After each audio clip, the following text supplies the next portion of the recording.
Well, hi, everybody. It's Mike Levin. I hope you're all doing well. Thank you so much for joining us for another virtual town hall. For those that I don't know, I'm Congressman Mike Levin, your representative for California's 49th District, which includes North County, San Diego, and South Orange County. And welcome to our 114th town hall. We do town halls virtually over the phone and in person, different formats work well for different people. And I'm honored to be with you once again. Really is an honor to serve you. And I look forward to continuing to fight for our district and our priorities in Washington, D.C. Tonight, I'm going to provide some updates on my work. I'm going to answer several of the questions that you submitted. So let's dive right in. First, I want to give you a recap of last week's Democratic National Convention. It was my first convention as a member of Congress, my fourth since I went to the first one in Los Angeles all the way back in the year 2000, and also attended in 2008, 2016, and now 2024. And I can tell you it was just electric in Chicago. I lost my voice last week. I actually came back and didn't have a voice, and then wound up uh, catching COVID. And so for the last few days here, I've been fighting through that. I'm feeling much, much better. But so many people that were at the convention last week, unfortunately, wound up with COVID, but really doing much better now. The convention was incredible. Our Democrats were fired up, and our message was clear. I think we're united and determined to help Kamala Harris and Tim Walz to drive our country forward. And the discussion was about the future rather than the grievances of the past, and really about freedom and opportunity and patriotism. And I was just so grateful to be there as part of the California delegation, given that California has never had a Democratic nominee, and it meant we got pretty good seats as well for the convention. The contrast I felt between the DNC and the RNC really couldn't have been any more stark. I think we showed the country that we are joyful as we proceed with our values and our agenda for the country. We want to help all American families get ahead and build better lives. And that certainly was not the message that I took from much of the Republican National Convention. In fact, I hear the former president often categorize America as a nation in decline, and it's simply a categorization that I do not accept. I think that the American people at the end of the day are not going to fall for that. I think that they are going to side with our vision for lowering costs, for making housing more affordable, for providing families with paid leave, and building an economy that uplifts the middle class. Kamala Harris also discussed how her administration would enact strong border security and immigration laws, tackle gun violence, restore reproductive rights, and finally, I think it's so important, put an end to the politics of hatred and division that we've seen really since 2016. I left the convention filled with optimism. I really did. And I think it's incumbent on all of us now in these last number of weeks to seize that optimism.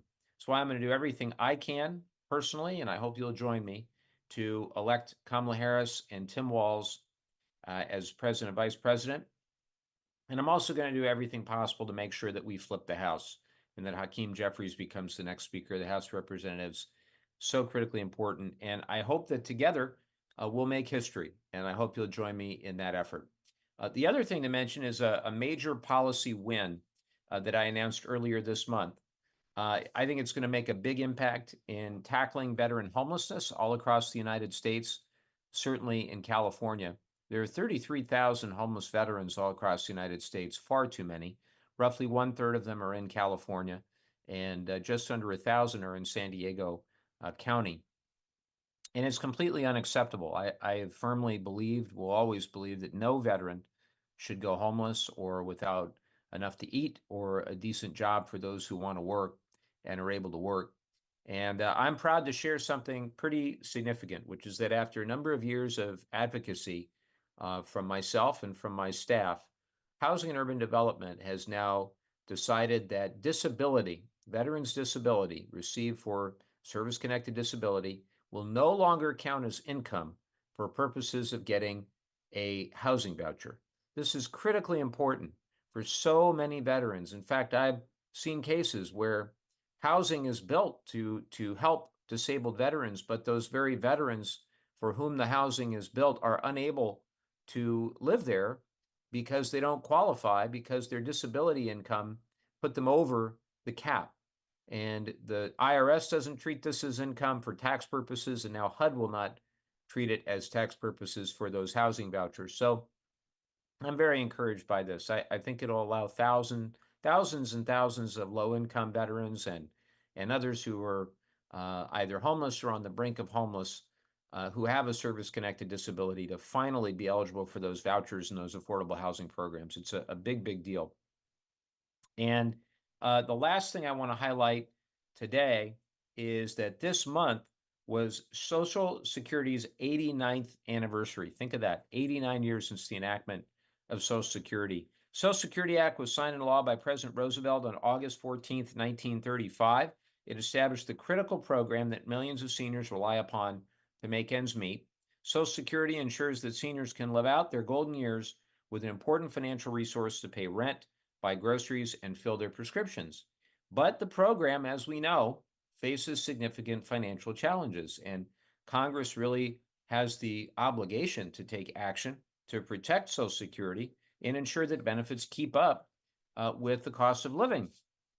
According to a report by the Board of Trustees for Social Security, Social Security will be approaching insolvency and will encounter a $3 trillion cash deficit in the next decade if we do nothing.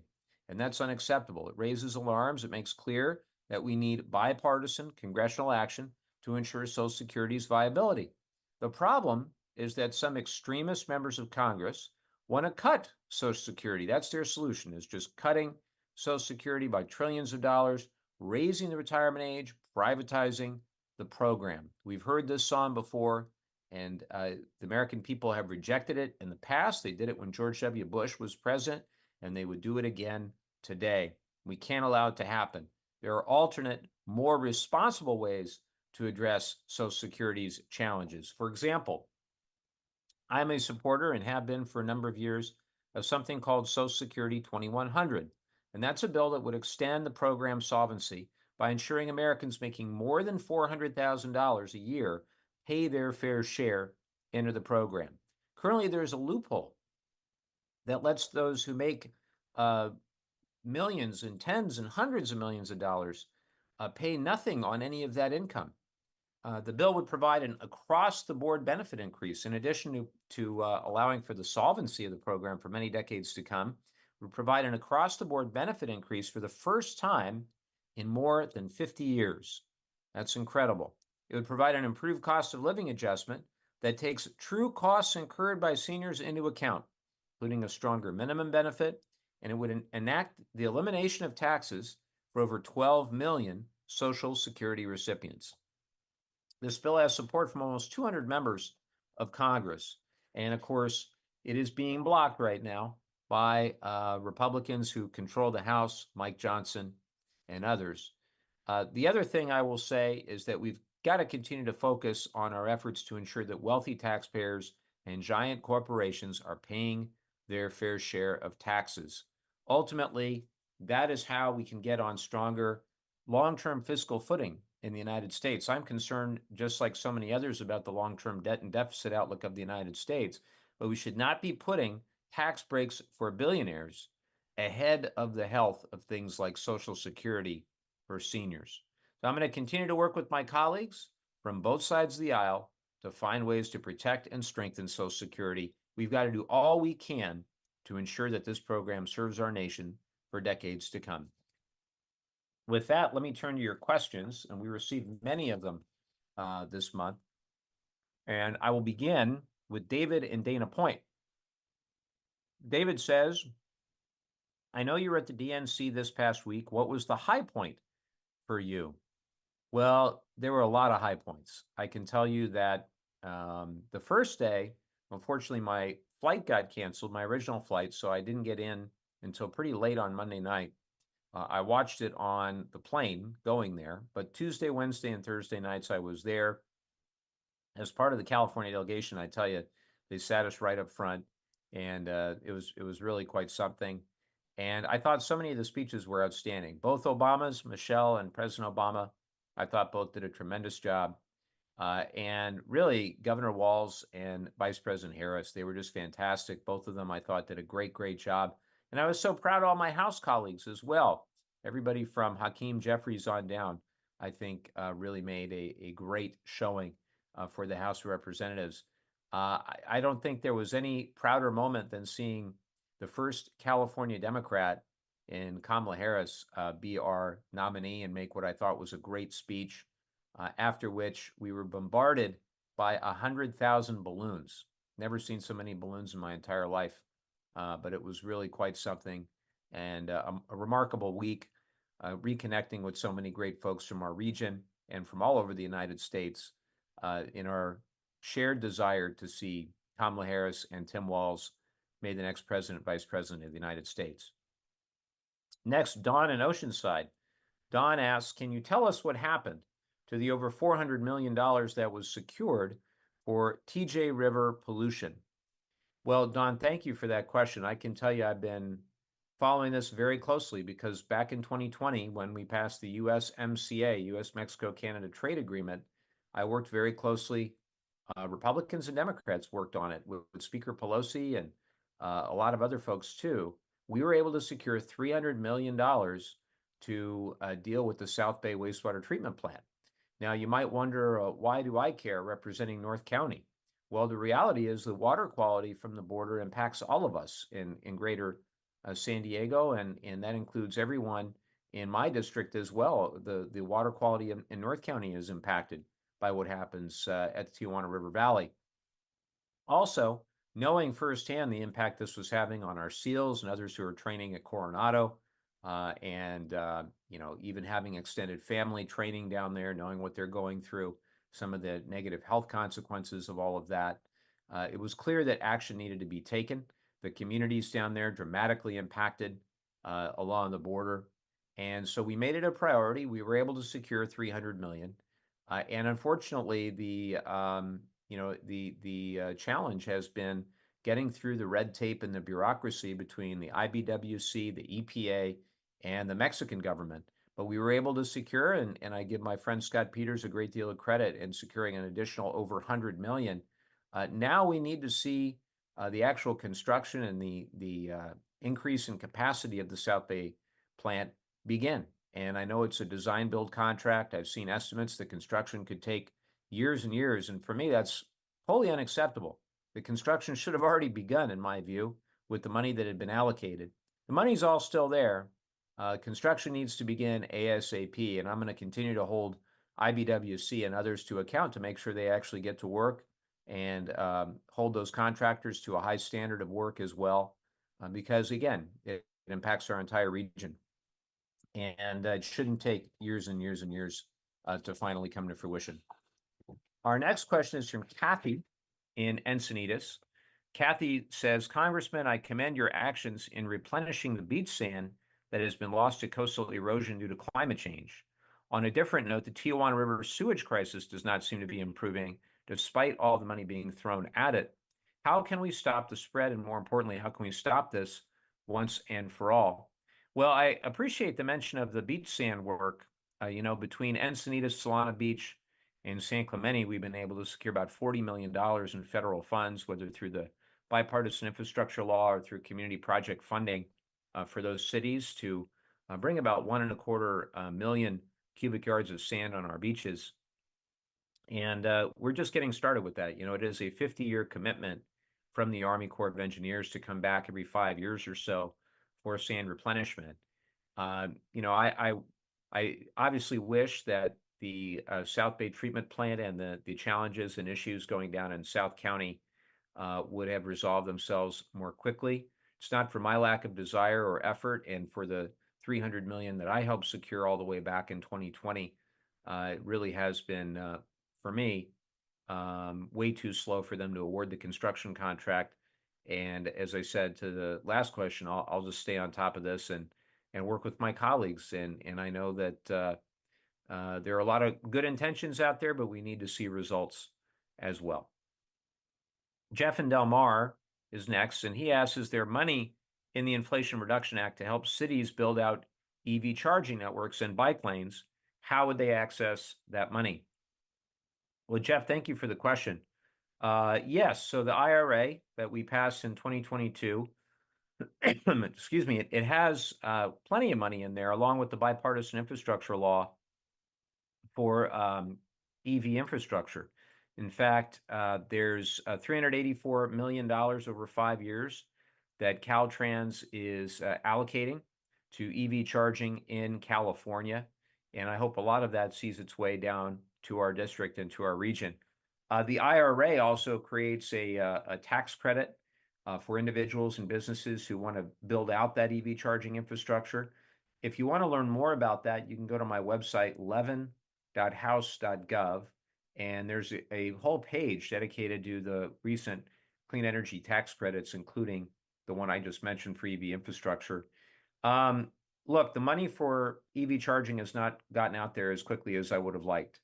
And I've been very frustrated, and I've let people know in the administration and otherwise how frustrating it is to see Congress allocate these funds for this specific purpose and to see the bureaucracy get in the way of it actually meeting the goal.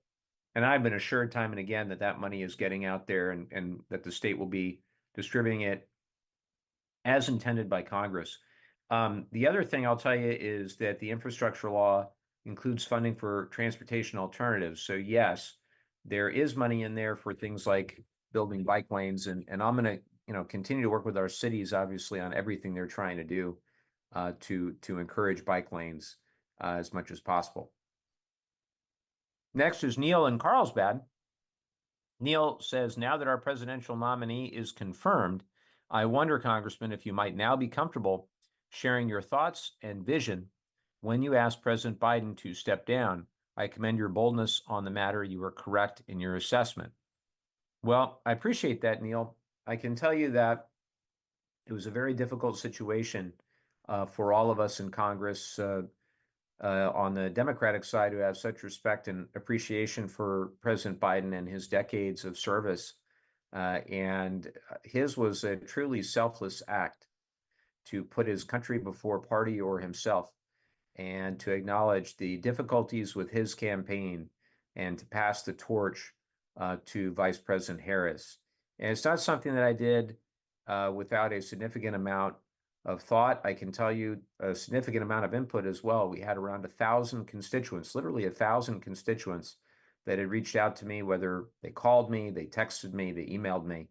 And 95% in the days leading up to our announcement, that's the direction that they encouraged me to take.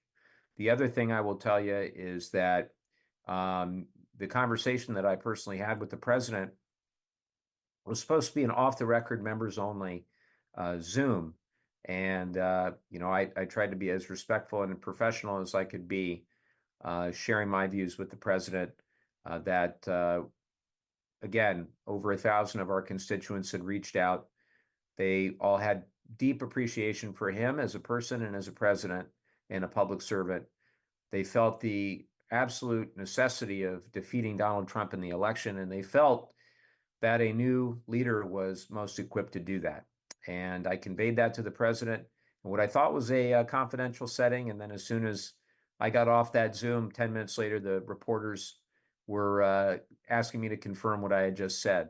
So it just goes to show maybe there's no such thing as a confidential Zoom discussion in Washington, D.C. But nonetheless, I'm so proud of Kamala Harris and Tim Walz. I think they're doing a great job as our new standard bearers. I'm excited and encouraged by the campaign. I can tell you the enthusiasm has been off the charts, both for our campaign as well as for theirs. And, we've got about 10 weeks to go, and I'm excited to see, obviously, the next few months are going to be very interesting, and I can't wait. I think we're all going to be watching very closely. Mika in Solana Beach says, federal and state grants for EV-related infrastructure are often focusing on low-income neighborhoods. Well, we agree that the residents of these neighborhoods need more financial support for accessing EV infrastructure. Excuse me, other small cities that are not low income but have low-income areas are struggling to find funding to install charging stations, etc.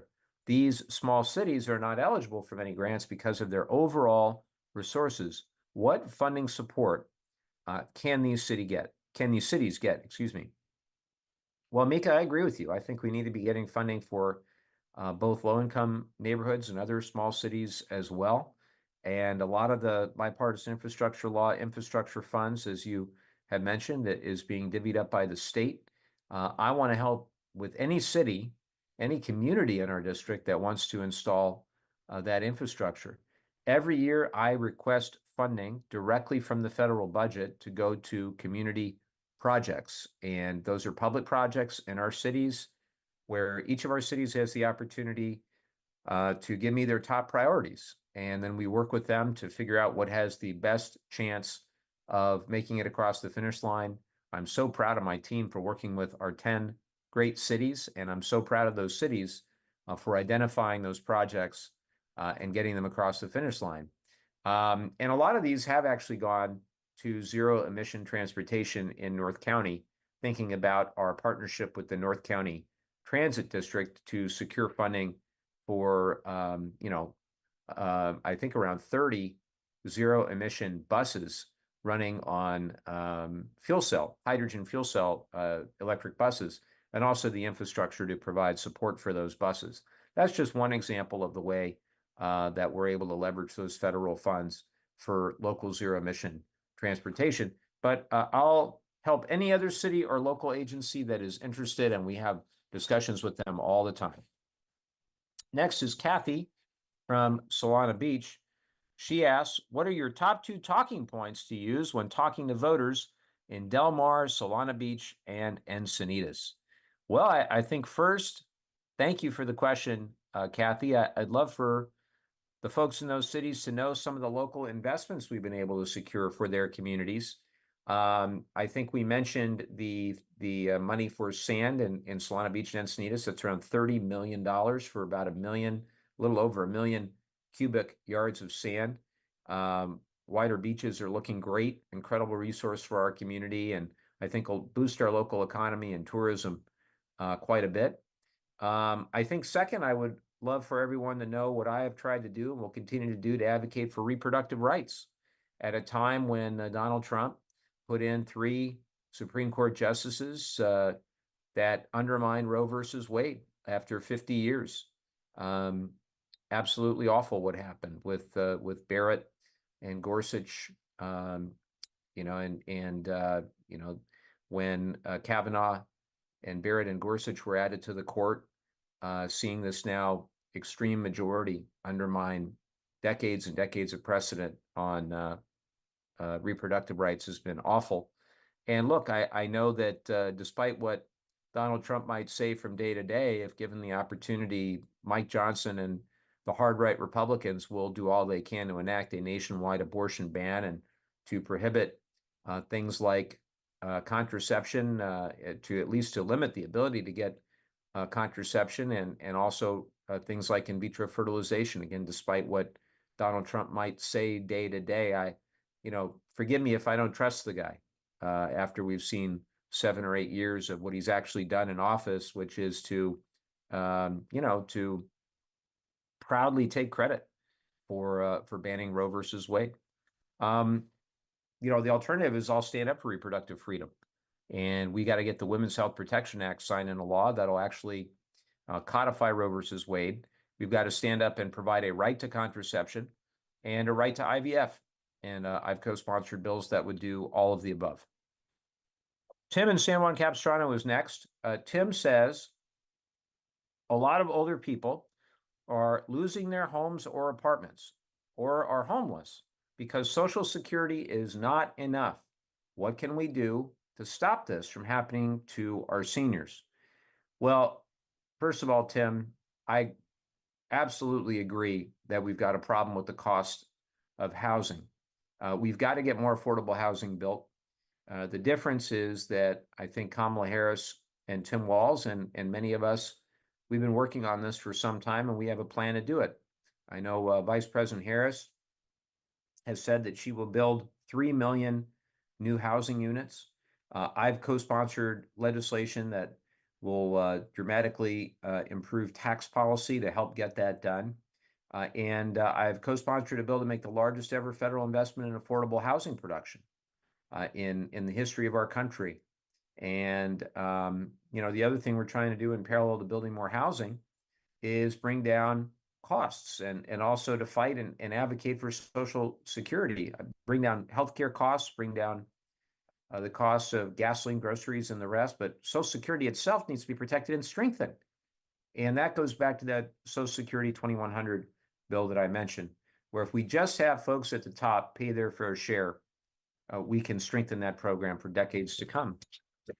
And on top of it, we provide a cost of living increase for Social Security, which we haven't done in a long time.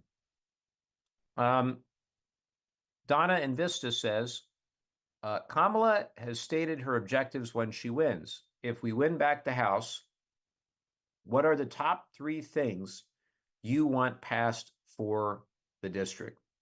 Well, I think 2 of the 3 are a continuation of the work that we've already been doing, and one is something that has come up really in the last couple of years in a very big way.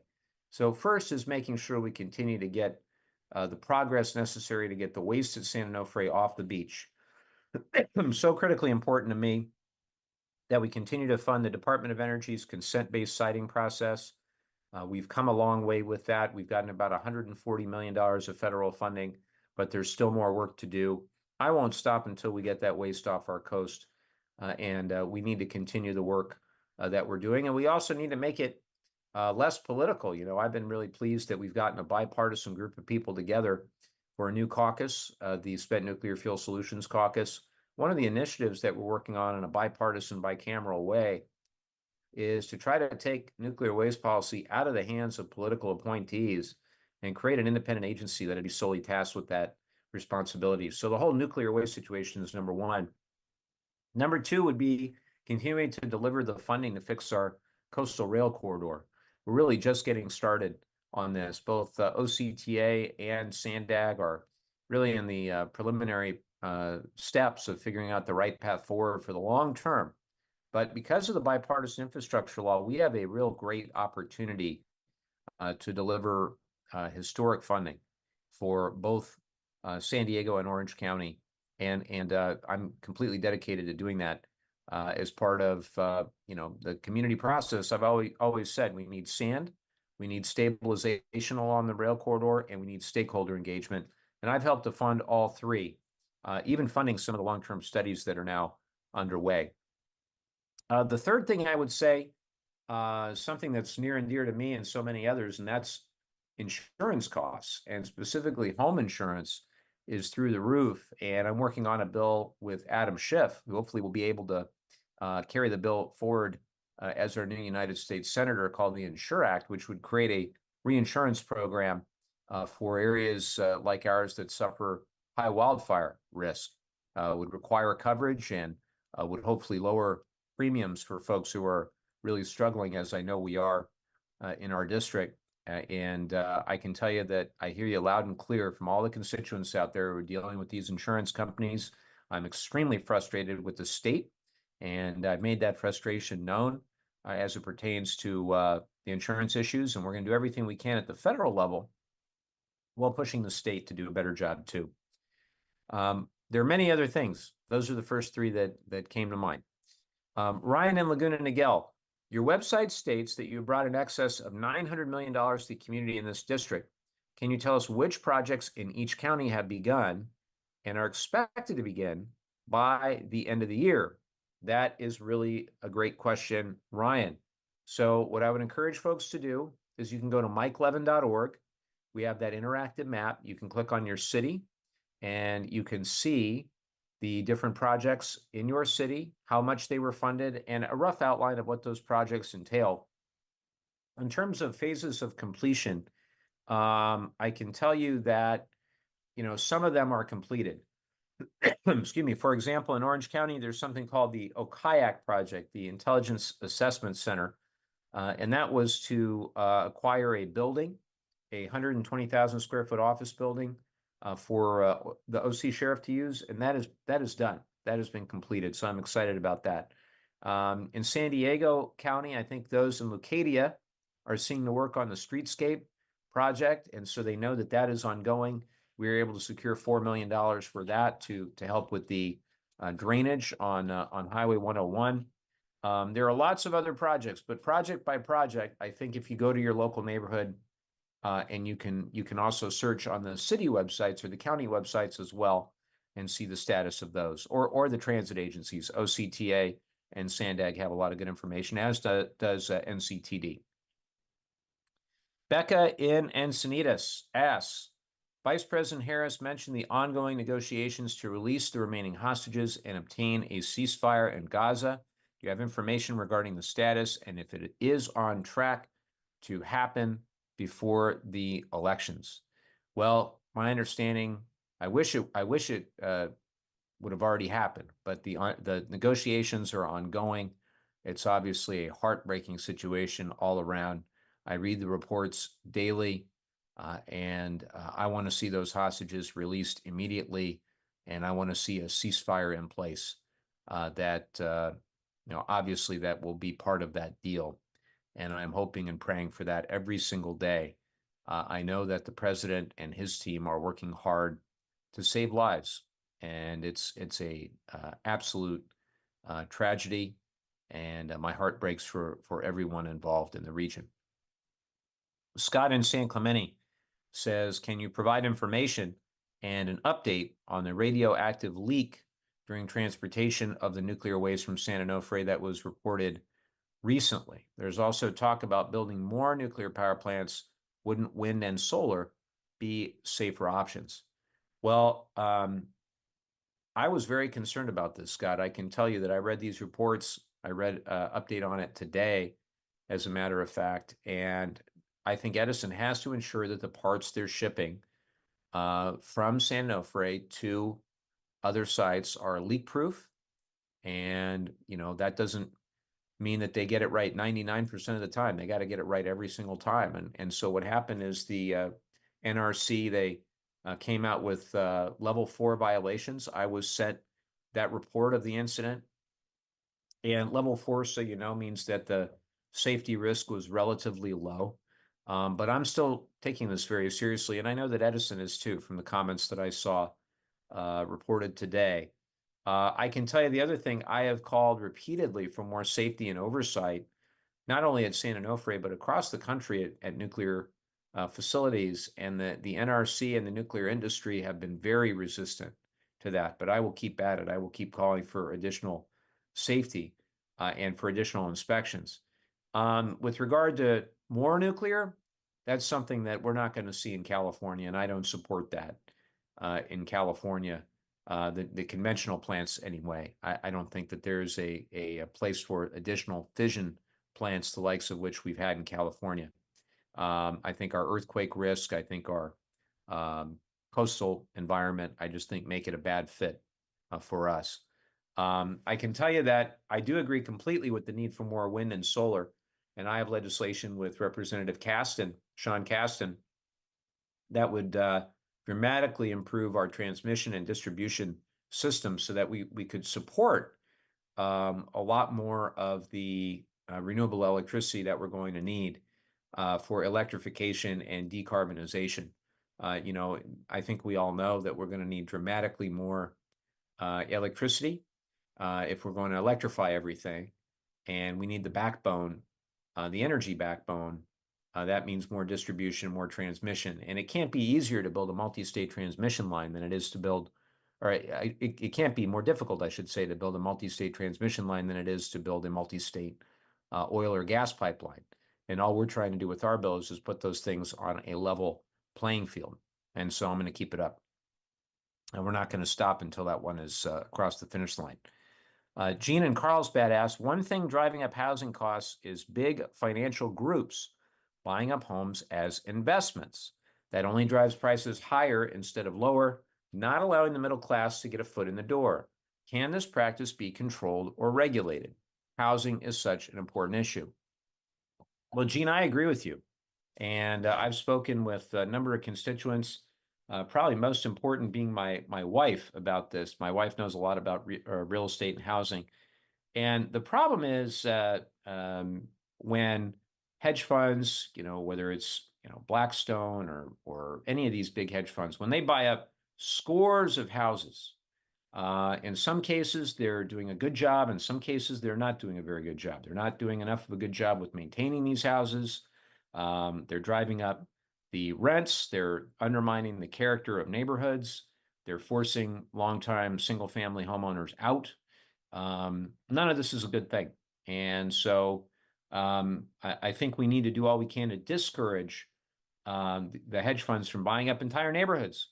And we've seen empirically, if you look at the data that's out there, this has impacted San Diego. It's impacted all across the United States in the big urban areas and in many of the urban centers to the tune where prices may go up 10 or 20% as a result of this institutional investment, the over-institutional investment. I'm not trying to pick on everything that these folks are doing. I think that they're good actors in the space as well, well-intentioned. But we've got to end hedge fund control of single-family neighborhoods, and we do have a bill to do it. It's a bicameral bill, and the End Hedge Fund Control of American Homes Act, and it would create a new fee on hedge funds that own a certain number of these single-family residences to try to discourage these hedge funds for using single-family neighborhoods as their, as a source of profit at the expense of the character of those neighborhoods and the ability for people to actually afford a home. I'm very troubled by if you look at the people that are buying homes today, lower and lower percentage are first-time home buyers, and so we've got to do everything we can to support first-time home buyers as well. So look, I'm watching very carefully what the Harris-Walz ticket is considering with regard to housing policy. We need to do everything we can. It's not a one-size-fits-all. It's not a silver bullet approach, whether it's modifications to the low-income housing tax credit, whether it's additional tax policy, or something like cracking down on hedge funds buying up huge swaths of neighborhoods. We've got to do a little bit of all of it. And, at the end of the day, I think that we can make a pretty significant impact. So those are all the questions that I have for now. I want to thank everybody for tuning in. I can tell you that you can send your questions in to info@mikelevin.org. I encourage you to do that. We do read all of them. You can visit our website as well at mikelevin.org. I hope, if you're interested, that we see you over these next 10 weeks. And I look forward to getting back out there. The last couple of days with COVID, not so fun. Stay safe out there. There's a lot going around right now. I know the new vaccinations are coming out. I hope everybody gets the info on that. But I was asked today, was it worth it to go to the DNC, even if I got COVID on the back end? I said, absolutely, absolutely, be worth it every time to see that historic speech from Vice President Harris and all the other great speeches and interact with so many wonderful people. I am proud of how things are going, and we just got to sprint to the finish right now, these next 10 weeks. So until next time, thanks for tuning in, and really appreciate it. Take care, everybody.